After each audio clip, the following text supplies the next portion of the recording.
ये क्वेश्चन दिया गया बेटा आपको, डोमेन और रेंज पे बेस्ड क्वेश्चन है ये, ठीक है। और फंक्शन क्या है ध्यान से देख लो। y आपको दिया गया 1/2 माइनस कॉस 3x। इस क्वेश्चन में जहां पे cos 3x लिखा है यहाँ पे sin 3x लिख ले, sin 5x लिख दे, sin 7x लिख दे।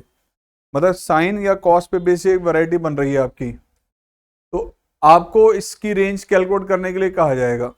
ये क्वेश्चन आजकल सबके एग्जाम से पूछा जा रहा है, कई एक दो स्कूल्स में तो आ चुका है ये, ठीक है। तो बहुत अच्छे से देखना है इसकी रेंज कैसे कैलकुलेट करनी है। हमने रेंज कैलकुलेट करने का हमारे पास पहला स्टेप क्या होता है, आप कोशिश करते हैं कि फंक्शन में जो भी आपको दिया गया है उसमें अलजेब्रिक एक्सप्रेशन में x को y के टर्म में चेंज कर लें हम। तो यहां भी सेम मेथड से आपको जहां तक पॉसिबल है आपने x एक्सप्रेशन को y के टर्म में चेंज करना है, क्या यहाँ पे cos हो या sin हो। तो हमने यहाँ पे लिया बेटा पहले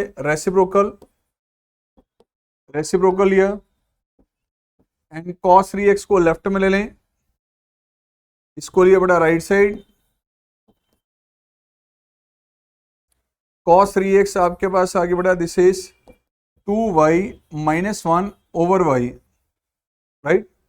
ये x की वैल्यू y के टर्म्स में एक्सप्लेन हो गई। अब आपको पता है कि साइन और कॉस में एंगल जो मर्जी हो, जितना मर्जी इस एंगल को आप इंक्रीज कर लें या डिक्रीज कर लें, साइन थीटा और कॉस थीटा की जो वैल्यू वो -1 से 1 के बीच ही मूव करेगी। मतलब कॉस थीटा की वैल्यू हो या साइन थीटा की वैल्यू हो, -1 से 1 के बिटवीन ही लाई करेगी। तो यहां बेटा हमारे पास फॉर एवरी रियल नंबर आप x कुछ भी रिप्लेस करें, कॉस ऑफ 3x की वैल्यू ये -1 से 1 के बिटवीन लाई करेगी। This is very very important point, ध्यान रखना इसका। अब कॉस थीटा अगर आपके पास जो है इसकी वैल्यू अगर हम यहां से इसमें रिप्लेस कर दें तो क्या आएगा यहाँ पे -1, दिस इज 2y -1 अपॉन में y less than equal to 1। यहां से y कैलकुलेट करना है अब आपने। तो यहां दो रिजल्ट आ गए कि एक तो ये क्वांटिटी -1 से ग्रेटर है, दूसरा ये क्वांटिटी इससे लेस देन भी है।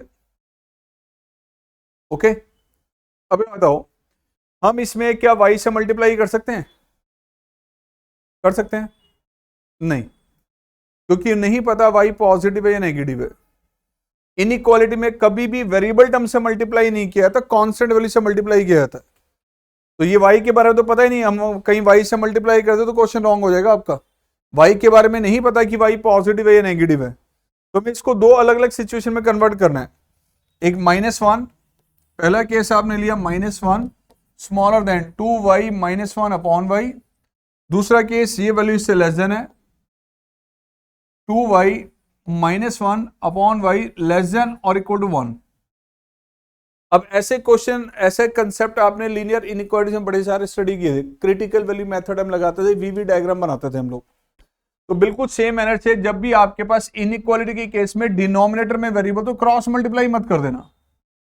ऐसे केस में इसके अपोजिट साइड की वैल्यू 0 होनी जरूरी है। अगर 0 नहीं है तो इसको बेटा right side low, 2y -1 upon y plus 1 and ये आ गया 0 लेस देन, एलसीएम लिया तो 3y -1 upon y।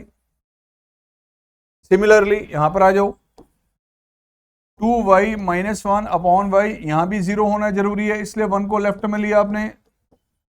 This is 2y -1 -y upon y। चल रहा है बीच में एंड, ध्यान रखना। एंड का मतलब होता है common values, this and this में कॉमन वैल्यूज लेनी है। तो यहां से आपका रिजल्ट आ रहा है 0 less than 3y -1 upon y and यहां से रिजल्ट आपके पास आ रहा है y -1 upon y less than equal to 0, right. अब आओ क्रिटिकल वैल्यू मेथड के अकॉर्डिंग वर्किंग करें, दोनों का वीवी डायग्राम बनाएं बेटा। वीवी डायग्राम बनाने के लिए इसके लिए नंबर लाइन आपने ली, क्रिटिकल वैल्यू क्या आएगी यहां से, न्यूमरेटर किस वैल्यू पे 0 बन रहा है 1/3, डिनोमिनेटर तो 0 और एक 1/3, ये दो वैल्यूज आ गई।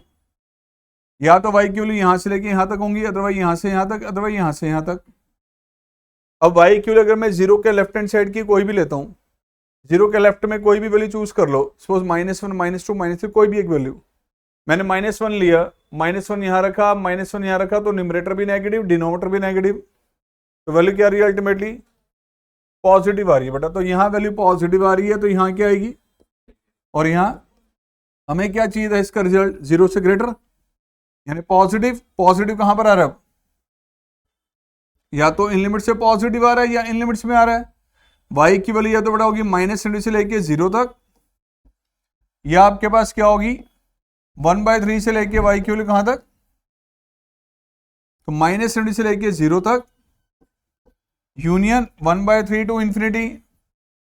अब 0 को इंक्लूड नहीं कर सकते, 0 पे इक्वल नहीं लेना, क्योंकि 0 डिनोमिनेटर में है, न्यूमरेटर 0 होता है, डिनोमिनेटर नहीं होता। ये यहां से तो y का रिजल्ट आ गया ये।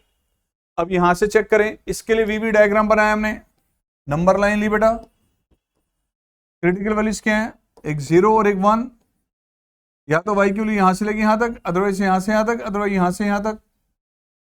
अब 0 के लेफ्ट की कोई भी वैल्यू चूज करो, -1 यहां रखा, -1 यहां रखा, तो वैल्यू हमारे पास क्या आ रही है, और यहां क्या आएगी फिर, और यहां, अब ये वाली चीज थी बेटा आपको 0 से लेस देन, मतलब कि नेगेटिव, ये क्वांटिटी 0 से लेस देन मतलब नेगेटिव। नेगेटिव कहां पर है, 0 से 1 के बिटवीन, तो यहां से y का आंसर हमारे पास क्या आ रहा है, 0 से लेके 1 के बिटवीन। अब 0 के इक्वल होगा या 1 के इक्वल, न्यूमरेटर 0 बन सकता है, डिनोमिनेटर नहीं, इसलिए y 1 के इक्वल होगा, 0 के इक्वल नहीं। एक रिजल्ट यहां से y का ही आया, दूसरा रिजल्ट y का यहां से ही आया, तो दोनों में कॉमन वैल्यूज क्या बन रही हैं, अब ये आपने चेक करना है। एंड का मतलब इसमें और इसमें कॉमन वैल्यूज लेनी है अब, ओके। तो पहले इसको नंबर लाइन पे मैंने अलग से एक्सप्लेन कर लिया, इसके लिए नंबर लाइन आपने बनाई, पहले जा रही है 0 1/3 और 1, 0 1/3 और ये 1, y की वैल्यू -70 से 0 तक होनी चाहिए, लो जी -70 से लेके 0 तक, और 1/3 से लेके यहां से y का आंसर ही आया, और यहां से आंसर क्या आ रहा है, अब इसको चेक करो, 0 से लेके 0 से लेके 1 तक, राइट। कॉमन क्या आ रहा है, व्हाइट लाइन में और इस लाइन में कॉमन वैल्यूज कौन सी आ रही हैं, 1/3 to, this is your final answer. y की वैल्यू 1/3 से लेके 1 तक होगी, 1/3 के इक्वल था, यस था, तो ये आ गया बेटा आपका फाइनल आंसर y का।